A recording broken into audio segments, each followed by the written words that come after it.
Welcome to the Pirate Broadcast, where we interview interesting people doing interesting things, where you can expand your connections, your community.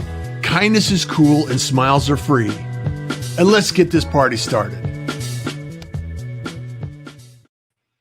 Hey everyone, it's a perfect day for a Pirate Broadcast, and I'm Russ Johns.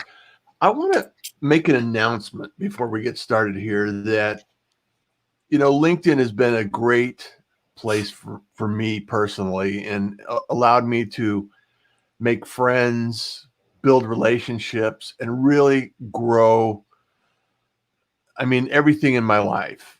There's a lot of people that I met that have just really enriched my life and helped me along the way and made my life even better than it already was.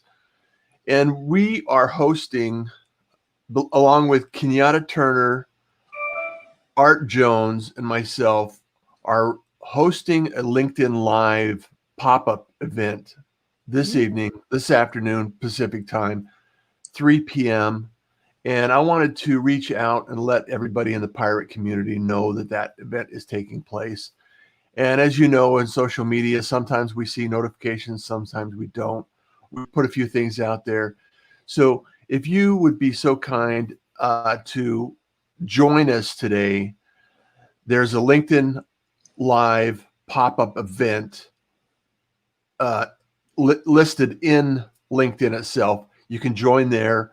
It's listed on Facebook, and it's listed on, I've posted it on Twitter. I'll continue to post it again today on Twitter as well. And so wherever you like to find it, wherever you'd like to go to receive that information, would love to have you join us.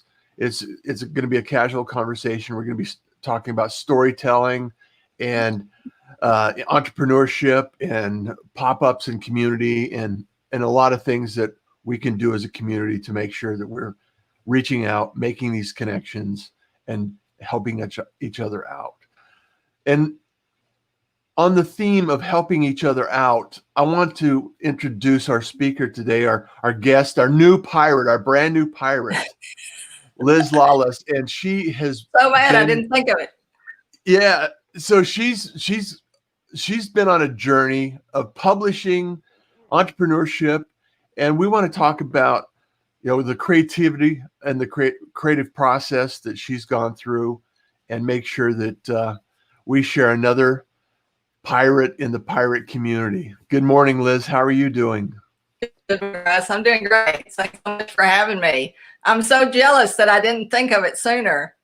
I have done some of that outlaw Western law stuff, in my early days when I was first starting my business. I used all that renegade thinking and the name, and everybody always asks me, they say, that can't be your real name. Your name can't be Lawless, and you can't be from Texas. And, that you had to have made that up. I said, no, came by that honestly, but probably my English great grandfather probably was, a pirate, or was kicked out at least of a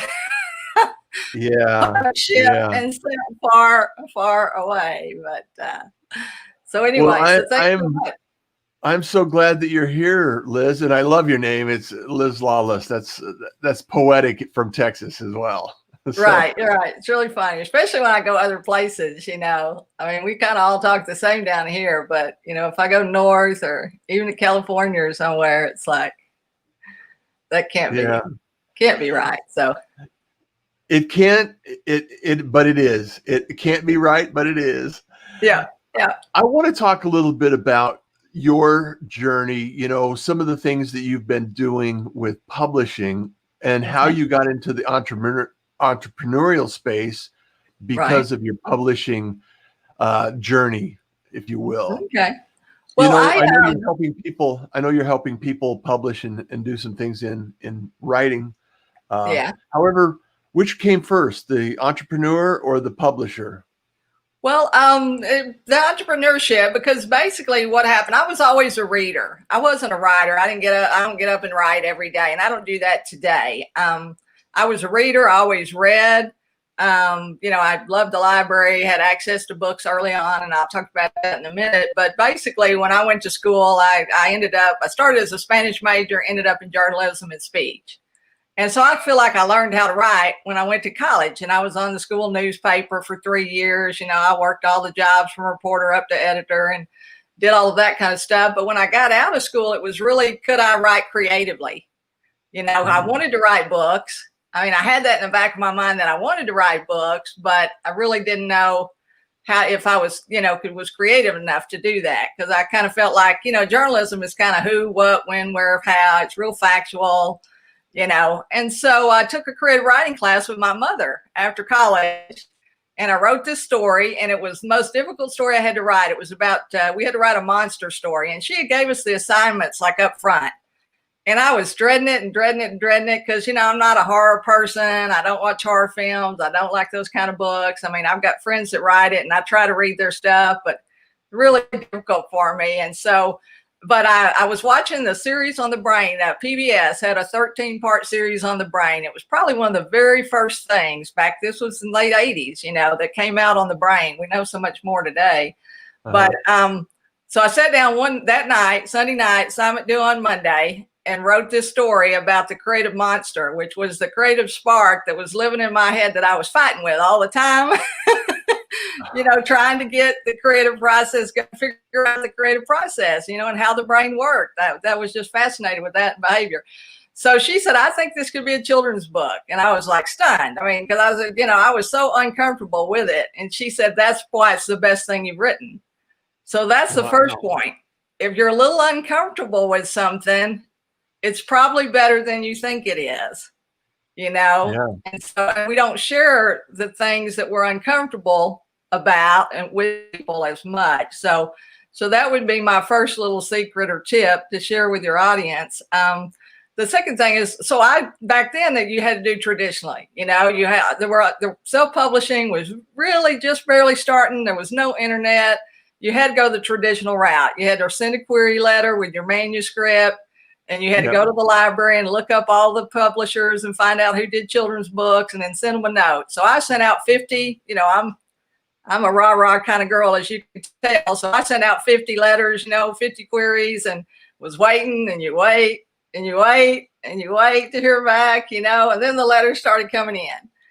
Rejection, thanks, but no thanks, and then I got 47 rejections out of 50. Man, it was like being stabbed in the heart, I was like, you got to be kidding me, because I'd gotten a little encouragement. But a couple of them said, well, it's different. We liked it. We're just not buying anything. If you ever self-publish, maybe we could put in our catalog. So I got a little bit of hope. But I said, well, I guess this book thing's not for me, like most people do. I put it away. I put it on the shelf and said, I guess I'm going to do something else. And so I jumped feet first into entrepreneurship. I opened a creative services firm, which was similar. I was doing newsletters and annual reports, and got into advertising, event management, PR, and all of that kind of stuff, because the client says, well, can you do this for us? And the answer, of course, is yes. Be happy to do that for you. And then you figure out how. I mean, that's what entrepreneurs do. Okay. We, take action without knowing where we're going or where we're going to end up. We may not have all of the answers. We get on the ship and we push away from shore and we say, okay, we're going somewhere and we're here for the ride. But, and we have goals. You have to set your goals and stuff. But that's what happened to me. So, I put it away like most people. But as life happens, about 5 years later, one of my clients, who was the African American Museum, the first African American museum in the country, it is in Dallas. And they said, well, we're doing this children's book festival with a big public library downtown. Don't you have a book? You've got a children's book, don't you? I said, well, I've got a manuscript. No, I don't have a book. I mean, it wasn't published. It was just a piece of paper, it was just the story. But guess what I did have? I had basically an advertising agency. So I had a printer. I had an artist. I had cash flow. And self-publishing was becoming a little bit better known, and people were beginning to do that. And I said, I can do this myself, not having a clue, not really understanding a little bit of the business because I had history, but not really. And back then, you had to print 5,000 copies to get your price down to a couple of dollars so you could make some money, not really kind of grasping that, well, you had to invest $8,000 or $10,000. And then you had those 2,500 copies sitting. But I went, sold my first 100 copies, and baby, I was off and running. I said, I can do this, you know. And then I looked around, I had those other 2,400 copies, and I said, what am I going to do with these 2,400 copies of books, you know, sitting in my garage or in my office? You know, so that's the part people don't tell you. So fun stuff. But I always did my own publishing up to about 7 or 8 years ago. And then I started helping friends because I actually had one friend, a doctor, who got taken advantage of drastically to the tunes of hundreds of thousands of dollars, you know, by Vanity Press. And then I went to a meeting about 30 days later, and another doctor stood up that I didn't know, but he stood up and mentioned the same company.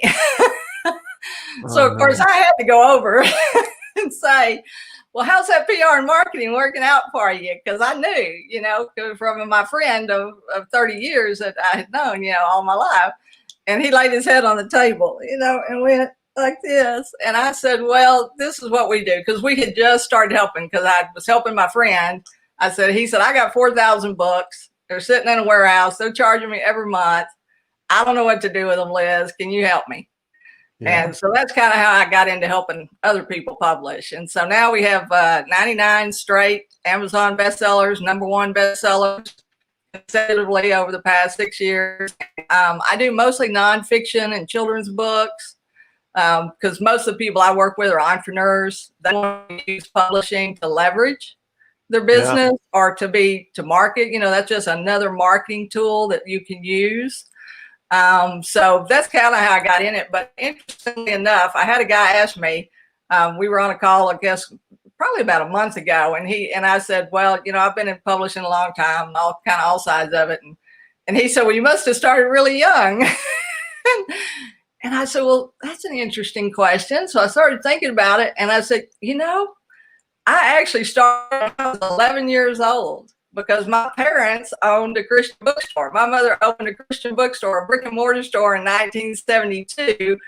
And I had never made the connection. Can you imagine that? That in all these years, you know, but at 12, I was doing inventory the old fashioned way. We had to count the books, you know, and I was counting the children's book section. That was my area.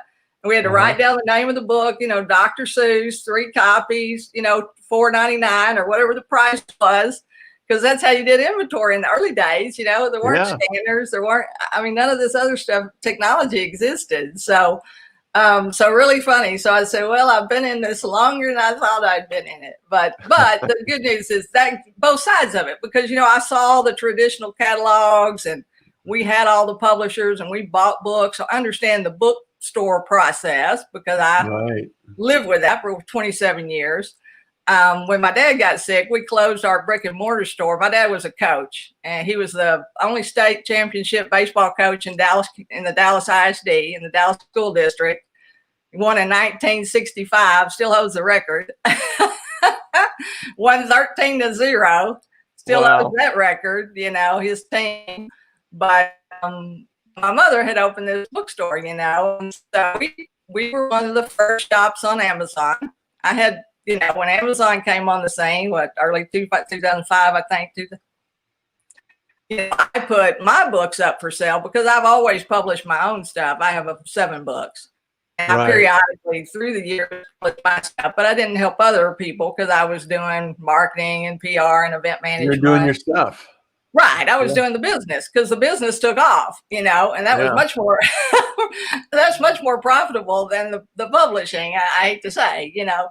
But I learned to sell to schools. I learned to sell to the military. I learned to sell to corporations. I learned to sell to nonprofits. And I run a nonprofit, an education nonprofit myself in honor of my dad that we started. You know, so because I'm an serial entrepreneur, you know, I'm not intimidated by something new or trying something new or doing something else. But, you know, and you learn by doing. You learn by doing. And there are secrets, and it's so much easier today to publish. I think it's the best time in the world.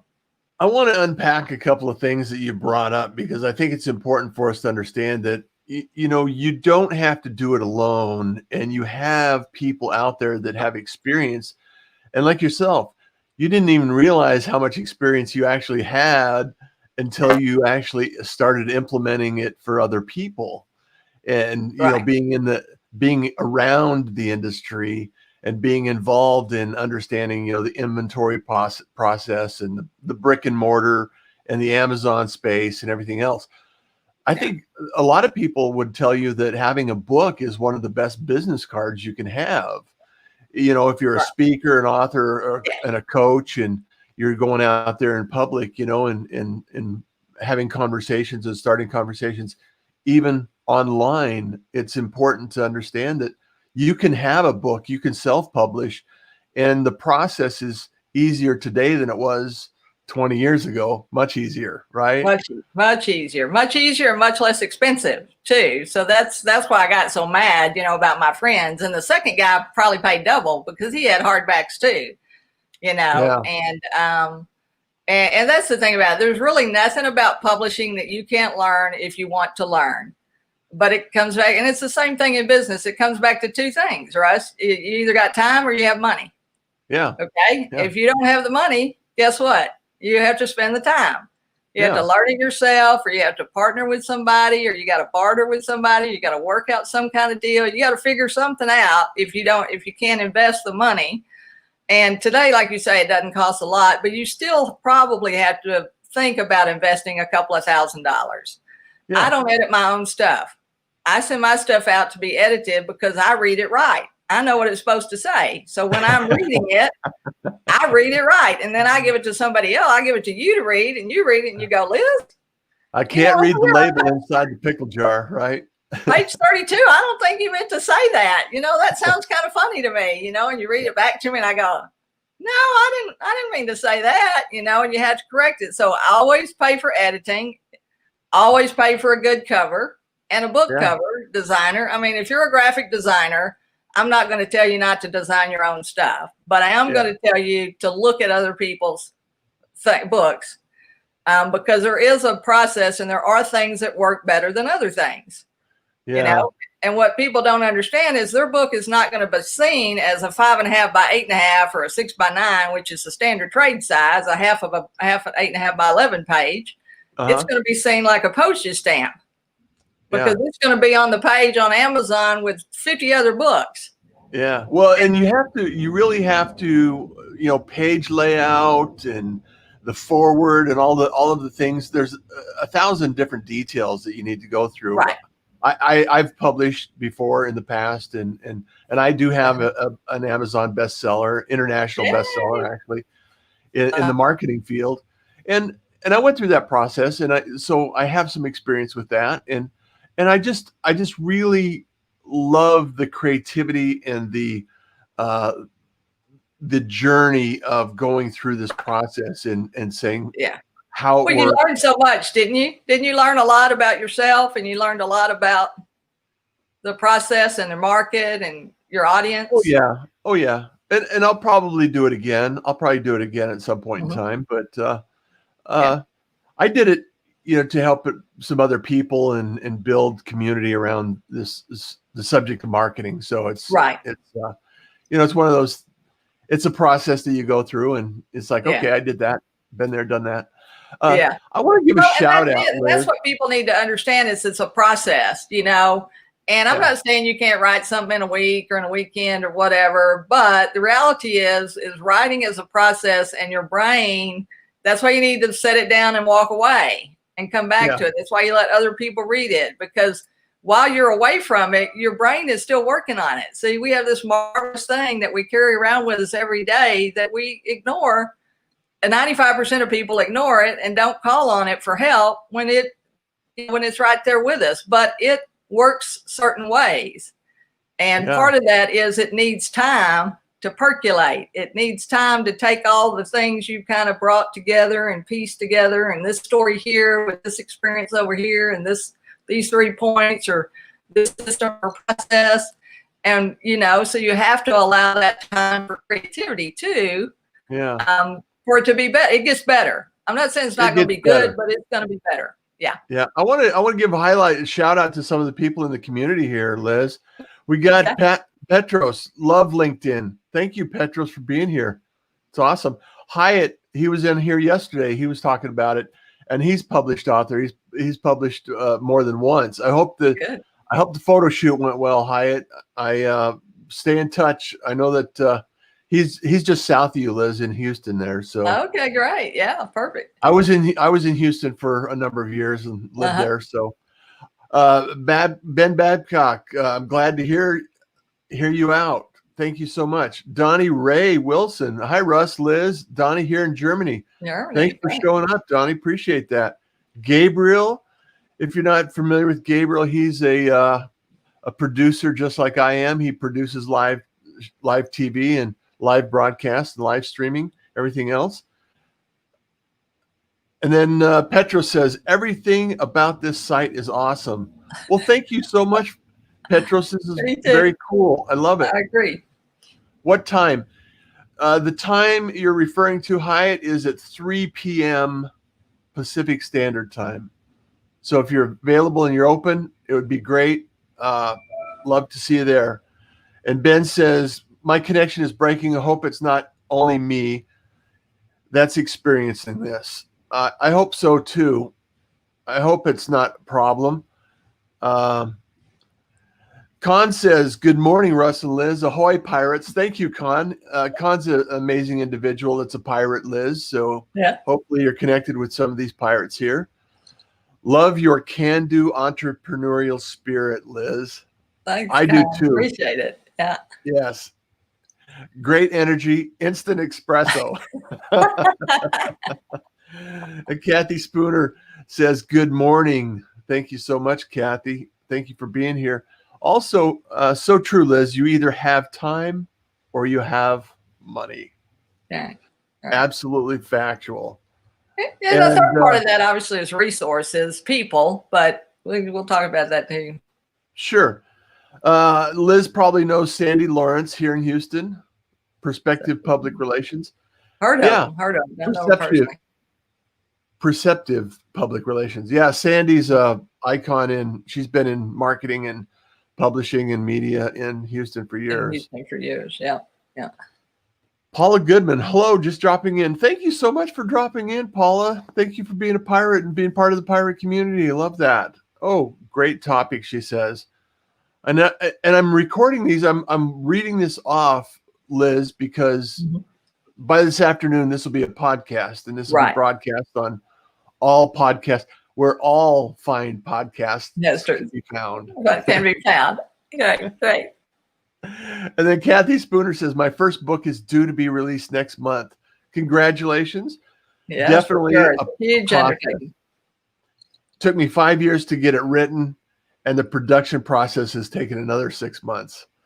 Well, that's fantastic. I love the fact that you're doing that, Kathy. Yeah. Congratulations, Kathy. Congratulations, for sure. That's fantastic. It is fantastic. And so it's a hard thing. And that's the thing, people, I guess some of the worries are it costs too much, it takes too long, it's too overwhelming, and there are a lot of moving parts, but there's really nothing you can't learn today from somebody on the internet. There are a number of professional people out there besides me that know how to do this or know how to publish books. And you got to find somebody that you can relate to and that you can work with. It's really like any business. You want to partner with people that are fun, that are interesting, that like the same things that you like, that you feel a connection with. And sometimes you just do. I mean, sometimes you just feel a connection with people, and the other times you don't. And so you even for business or reading, you have to decide who do you want to help the most. Who's the audience, who's the person you want to help the most? Because, the 2 or 3 things, you probably hear it too with marketing, my market's everybody. Well, no. Russ and I are here to tell you that, no, that's not true. Your book's not for everybody. Your business is not for everybody. And the earlier you get that idea out of your head, the better off you're going to be. But it comes back to money, as we talked about. You don't have enough money to market to everybody. So choose a primary market and spend what money you got marketing to them. Go after them. Yeah. Yeah. There's a book. I forget the author's name. It's called Big Magic. And the idea is that sometimes you get an idea, you get a creative idea, and it comes and it lands in your head, and then you don't do anything with it. And that idea will go to somebody else. And then you'll say, later on, you'll say, right. I had that idea a year ago, 2 years ago, 10 years ago. Yeah. And you didn't do anything with it. So you didn't do anything with it. It fell on somebody else's creative process, and they did something with it. So right. Yeah. And like, I believe that too. I believe that you don't know what you can call it whatever you want. I call it God, but God offers you the opportunity. And if you don't take advantage of that opportunity, then he'll offer that opportunity to somebody else. Absolutely. I mean, most of us aren't Jonah. He's not chasing us, for, years and dragging us back to Nineveh and, putting us in the belly of the whale. We feel like that sometimes. We feel like we are. But whether you call it the universe, spirit, or whatever, creativity exists, and we're creative humans, we're creative beings, and we exist to create things, whether it's business, whether it's families, whether it's communities, whether it's whatever that might be for you, for you and your particular area. And we need to honor that, and we need to give time to creativity. And I'm bad about it myself. I can talk about it because I don't do it enough. Yeah. But I'm really now, getting to the point where I'm setting aside that creativity time away from the electronic, away from the phone. I mean, I'm on all the social media. I'm on the phone all the time. I'm on the computer all the time. But I really had to say, because I need to write my next book. Yeah. And I never do my stuff because I'm always helping other people. Paula Goodman says, I think I need to hear more here. I've had a hard time figuring out the best route to publish. So that brings up a great thing. Good question. Yeah. God gives gifts, and we have to share it. Absolutely. Yeah. So before we wrap up here, Liz, and I know this has gone so quickly. How do people get a hold of you? How do you like to have people approach you and ask you questions and talk about the publishing process? My email is Liz, Liz, book, BOOK, Catalyst, CATALYST @gmail.com. My Facebook is facebook.com/book catalyst. That's my business page, and there you'll find publishing tips. You'll find out how to organize your writing, and I'll be adding other stuff to that. Publishing, we just did a 5-day writing challenge where we had people write 5 critical pieces that they need to write to be a successful author, and that helps people get started, because that's the thing. You just got to write. You got to start. Pick a topic. Give it some kind of a title. Even if that's not the final title, it will help you get started and help you work. If you can do an outline of your table of contents, that gives you some kind of structure, and that can change too. But then to publish, we always start with ebooks. It's the easiest. It's the least expensive. Then you go to paperback. Then you go to audiobook. Then you go to hardback, or if you're, depending on what you're doing. If you're doing a cookbook or sometimes a children's book or something, you may want a hardback. Yeah. But that's the best way. And then my LizLawless.com, or LizBookCatalyst.com is the website. But the Facebook page is probably it's your name. It's not too difficult to track. Right. Yeah. And if you search author Liz Lawless, all my stuff's going to come up. Yeah. Yeah. And you're on LinkedIn as well. Yeah. Yeah. I sent you a meeting connection request. Howard says, great point. Reminds me of an early mentor's quote. Creativity is never on time. I love it. I love it. Yeah, it's good. And then Paula says, thank you so much, Liz. So I just wanted to give you a shout out there. Yeah, thanks, Paula. I appreciate you. And I'm happy to talk anytime. You can private message me on author Liz Lawless or Facebook or any of LinkedIn or whatever. Fantastic. Well, thank you, Liz, so much for being here. I really appreciate you and the work that you're doing and the creativity, and a couple of ideas about creativity and, taking time to be creative. Right. I want to remind everybody that all of this information and the links that Liz has mentioned will be on russjohns.com/pirate broadcast, and her episode will be there later today. So you can always reach out and find this information in the future. If you're listening to this on replay or you're watching it in the future, anytime. If you want to listen to the podcasts, they're available on russjohns.com as well. It's great. Go listen to the other podcasts. Russ has some great podcasts. Go listen. Thank you so much, Liz. I really appreciate that. All right. And as always, thank you, Liz. Any last words that you want to share, words of wisdom or legacy thoughts? Yeah, I guess like you said, the main thing is if you want to write, don't let anybody steal your dream, not even yourself. Okay. So deal with those negative thoughts. You can do this. Anybody can do it today. It's the best time to write. Just get started and if you don't know something, ask somebody. Find somebody to help you because there are plenty of people that are willing to help you. And, authors like to share. We think we'd be intimidated. You could call up the most famous person you know and say, I want to write a book, and they would tell you all about it because that's what we do. As creators, as authors, we like to share our gifts with people. So I appreciate it very much, Russ. This has been so fun. And I will have to return the favor, and we'll talk some more, maybe, hopefully. We'll talk again in the future, Liz. Thank you. Okay. And as always, kindness is cool and smiles are free. So you enjoy the day. Take care. Thank you. Bye-bye. Bye. Be creative. Thank you for joining the Pirate Broadcast. If you found this content valuable, please like, comment, and share it across your social media channels. I would love the opportunity to help others grow in their business. The Pirate Syndicate is a platform where you show up, we produce the show. It's that easy. If you want to be seen, be heard, and be talked about, join the Pirate Syndicate today.